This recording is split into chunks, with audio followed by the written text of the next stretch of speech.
Welcome to the Wolverine TV. I am Clayton Sayfie with Holland. We are from the Wolverine.com. Thank you to everybody who's watching on YouTube. Hit the subscribe button if you're listening to the audio version on iTunes or any other platform. Subscribe, and we appreciate you as well. But check us out at the Wolverine.com. Use a promo code BLUE60. You get 2 months of our premium content for free. Football season winding down, but it is the perfect time to get hooked up over at thewolverine.com. At least check us out for 60 days because tons of information coming in, not only ahead of signing day, but also on the Jim Harbaugh situation. But EJ, we are here to talk about 5 recruits that may be on the fence here ahead of signing day. It's that time of year when there's guys that have been committed for a while, but, are still hearing from other schools and, have a decision to make before you actually sign anything.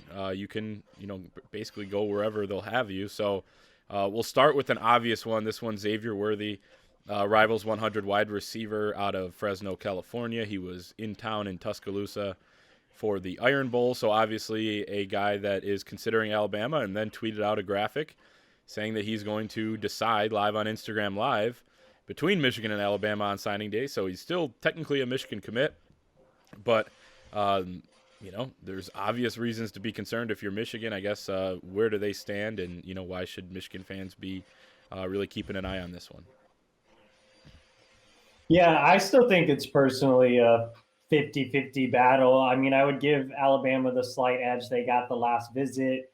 There's more stability there. Their offenses look great. Obviously, they're in contention for another national title, as they always are. So, anytime Bama is seriously involved in a recruitment, they're going to be really, really tough to beat. At the same time, Xavier does have long-lasting relationships with Michigan.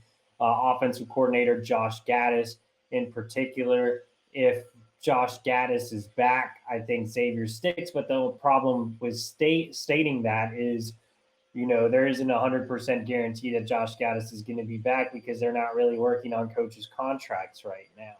So Xavier wouldn't know, and he has to sign since he's an early enrollee here during the early window. There's nothing either school can really do at this point. Honestly, it's just up to Xavier and his family. They already know what Michigan can offer, and they already know the situation at Michigan. It is what it is right now. They're not going to know if Harbaugh is going to get an extension. They're not going to know if Gaddis is going to, 100% be here. So if they sign with Michigan, they know the, I guess, minor risks, not even minor, but just overall risks involved in putting pen to paper.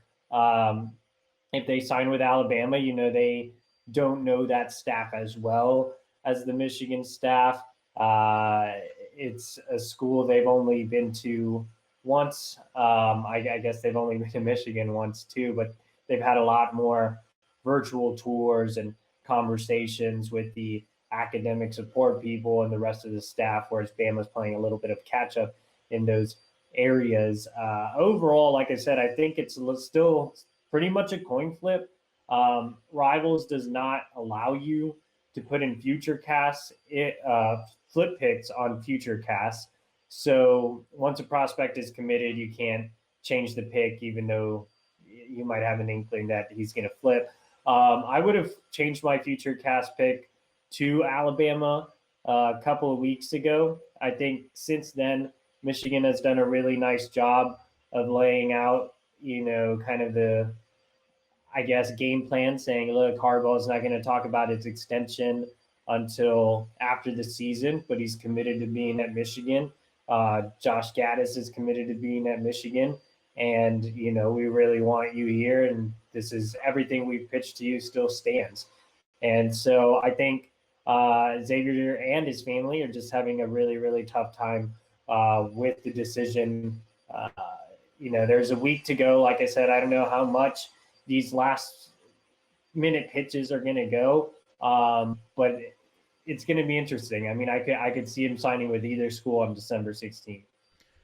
Yeah, and it's interesting. And Jim Harbaugh and the athletic director, Ward Manuel, both said that they're not going to talk about the extension until after the season. At the same time, that could change, and people are reporting that there has been talks already.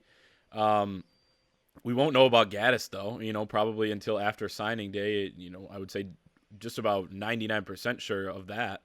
And even if he signs with Michigan, I guess he could be let out of his letter of intent if Gaddis isn't retained. So there's just so many factors here. But in terms of actually on signing day, just about a coin flip from what you're saying. The next one that could be on the fence here would be Jaden Hood. A kid that we've talked about throughout the last few months, and really since he committed, knowing that teams weren't going to give up on him, the 4-star linebacker from St. Thomas Aquinas down in Fort Lauderdale, Florida. But other schools coming after him, continuing to. What's the latest with him? Is he going to sign in the early period or not? Jaden Hood will not sign during the early period. At least we're not expecting him to. It would be a surprise if he, faxed in his NLI. I don't even know if they need to fax him in anymore. I think they finally transitioned over to scan and email. But I don't expect him to sign during the early period. I talked to Jaden Hood earlier this week, and he said probably not. He's never been to Michigan before, and that's kind of a big holdup. Obviously, the lack of an extension for Harbaugh has also proved to be concern for the Hood family as well. He's still listening to other schools like Miami, Maryland, Kentucky, Minnesota. All of those schools are in his ear and want to get him on campus on their respective campuses after the early signing period as well. So I do feel a little bit better about Michigan keeping Hood. I think he was kind of automatically lumped into, well, he's going to flip because he's not signing early. I think, if Michigan gets all the extension stuff done with Harbaugh, if he has a good self-guided tour at Michigan, then I think obviously there's a good chance that he does stick. But at the same time, there are a lot of schools, pushing for him as well. And then his teammate, Jaden Burrows, obviously also from Fort Lauderdale, Florida, down there, would be another kid that schools have continued to push for. What are you hearing with him? I guess will he sign in the early period? And I guess what's the chance that Michigan is able to ink him on signing day?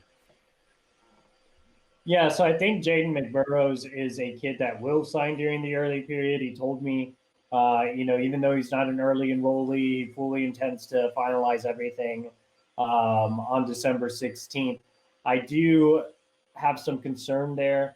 Miami has been making a much harder push than they were. They've always stayed in contact with McBurrows, but they've had some guys fall off their corner board, and I think McBurrows has become more of a priority here in the last week. It's obviously closer to home, and that's their big pitch is, come play right down the street, and your family can watch you every Saturday, and that's kind of been the big thing that he's been weighing. But at the same time, McBurrows has been really solid since committing to Michigan. He was in town for the big visit weekend and really connected with the other guys in the class.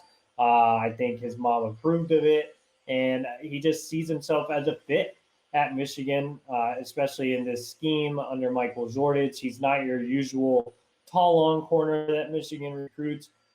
He's a shorter, faster guy that really excels in press man on the outside, and something that he feels he brings a different skill set to Michigan. And I feel like at the end of the day, he'll stick with Michigan, but still, with Miami being the hometown school and now making a bigger push here with a week to go, it's definitely concerning.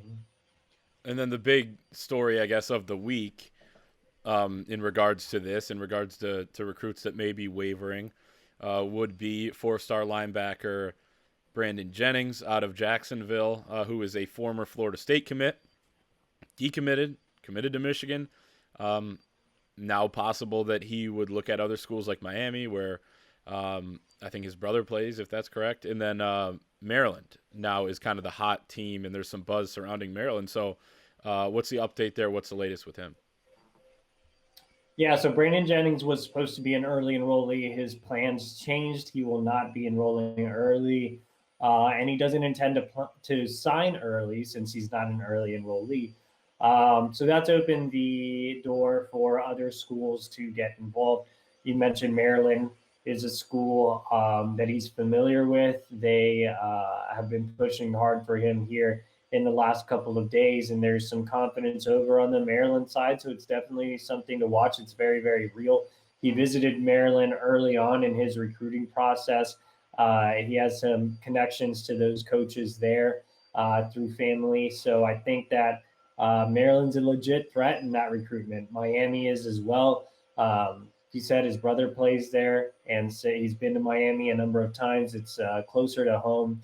You know, Jacksonville and Miami are on opposite ends of the state, but obviously a lot closer than going all the way up to Maryland or to Michigan.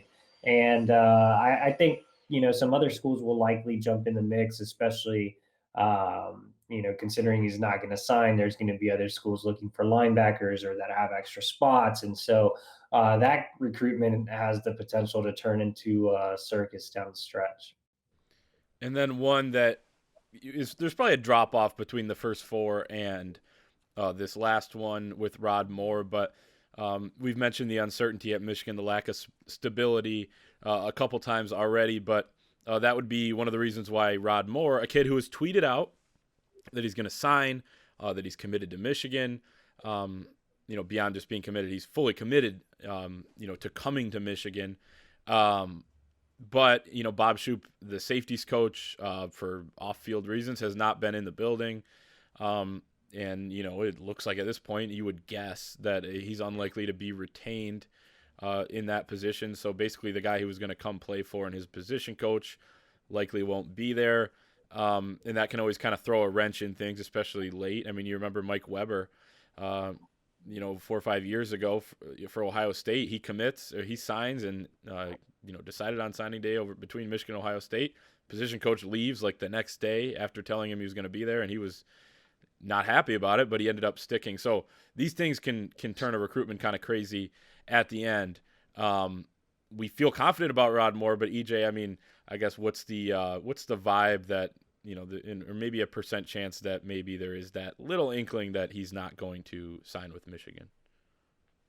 Yeah, I still think there's a little bit of concern there. Rod came out and publicly stated that he's signing with Michigan next Wednesday.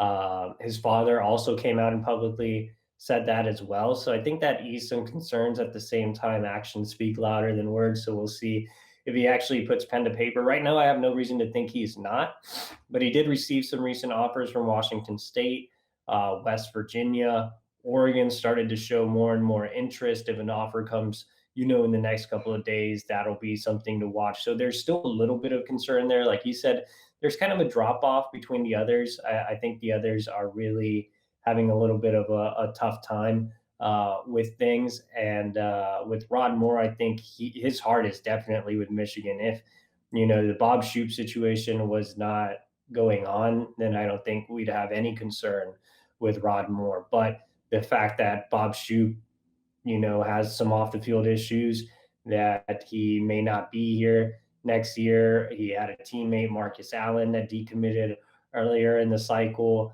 The Harbaugh extension stuff, the bad season, all of that was kind of a storm for a really, really solid commit like Rod Moore to at least take a look at some of the options he had here late. So I think he's going to sign. Pretty confident he's going to sign, but still kind of an outside chance that something happens here late.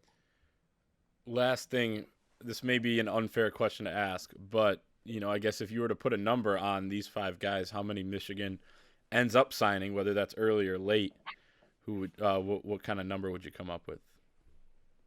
If I had to set a line, I would set a line at 3.5. Okay. So that's what I would go, and then you can make your bet. So Yep. I'm acting as Vegas. There you go. Okay. Those are 5 commits that are on the fence for Michigan. We'll see how they finish the recruiting class up here as early signing day is looming. Check us out at thewolverine.com, promo code BLUE60, and make sure to hit the subscribe whether you're watching at YouTube or listening to the audio version on any podcast platform. We'll see you next time.